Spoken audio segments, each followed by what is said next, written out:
Hello, আসসালামু আলাইকুম সুপ্রিয় শিক্ষার্থীরা। তোমাদের কাজ অষ্টম শ্রেণীর যে বাংলা যে প্রশ্নটি আছে সেটা হচ্ছে কাজ কয়ের উত্তর দেখো। আমার বিদ্যালয়ের বিভিন্ন সমস্যাগুলো হলো: 1. বিদ্যালয়ে খেলার মাঠ নেই। 2. বিদ্যালয়ে পর্যাপ্ত গাছপালা নেই। 3. বিদ্যালয়ে উন্নত মানের ক্যান্টিনের অভাব। 4. বিদ্যালয়ে পাঠাগারে পর্যাপ্ত বই নেই। 5. বিদ্যালয়ে কম্পিউটার শিক্ষার ব্যবস্থা নেই। তারপর দেখো সমস্যাগুলো নিয়ে যার সাথে যোগাযোগ করতে পারি: 1. বিদ্যালয়ের প্রধান শিক্ষক। 2. বিদ্যালয়ের পরিচালনা কমিটি। 3. বিদ্যালয়ের সচেতন অভিভাবক। তারপর দেখো চলে যাই আমরা যোগাযোগের মাধ্যম এবং উপকরণগুলো যা হবে। প্রথম মাধ্যম মৌখিক যোগাযোগ। উপকরণ হচ্ছে সরাসরি কথা বলা।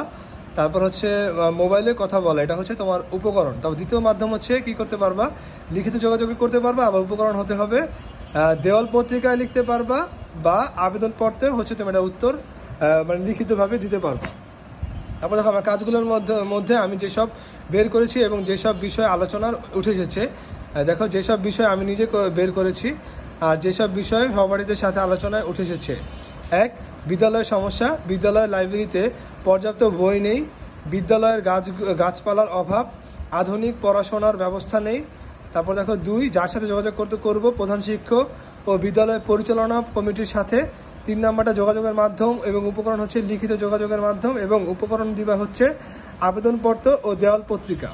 তারপর দেখো যেসব বিষয় সহপাঠীদের সাথে আলোচনায় উঠে এসেছে। 1. বিদ্যালয়ের সমস্যা এটা দিবা হচ্ছে বিদ্যালয়ের খেলার মাঠ ও পরিষ্কার পরিচ্ছন্নতার অভাব। 2. যার সাথে যোগাযোগ করব, বিদ্যালয়ের সচেতন অভিভাবকদের সাথে যোগাযোগ করবা। আর 3 দিবা হচ্ছে যোগাযোগের মাধ্যম ও উপকরণ দিবা হচ্ছে মৌখিক যোগাযোগ মাধ্যম।